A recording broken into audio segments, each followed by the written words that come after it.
Good morning. Republican presidential candidate Newt Gingrich was in Meridian recently, and I had a chance to sit down and get to know the former Speaker of the House. Well, I was born in Harrisburg, Pennsylvania. I grew up the first 10 years of my life in a small town called Hummelstown. We lived above an apartment above a gas station on the square. I was surrounded by relatives who were really good to me. Took me to all sorts of neat places. I loved animals, so they kept running me off to zoos.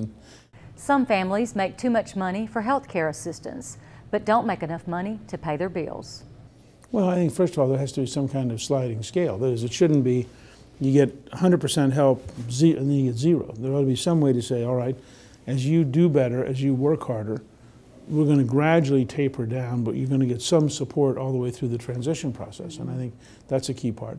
I also think once you're in a health insurance system, you should have no preconditions from that point on. I mean, once you're in the system and you're paying your insurance, you should be able to stay in and get insurance. Nobody should be able to turn you down once you've joined the system.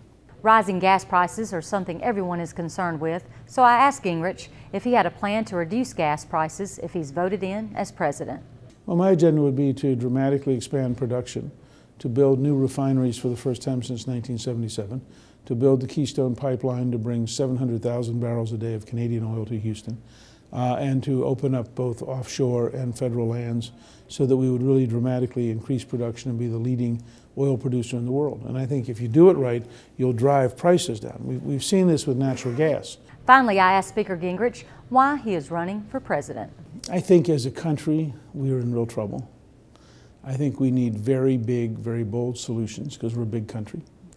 And I think it's very, very rare to find somebody who can actually think of big solutions, and it's even rarer to find somebody who can actually get them done. And having worked with President Reagan and having worked with Prime Minister Thatcher, I know that what we have to get done for America to be successful is going to require an unusually articulate leadership, because the American people have to decide they want it done. You're not going to fix this in Washington.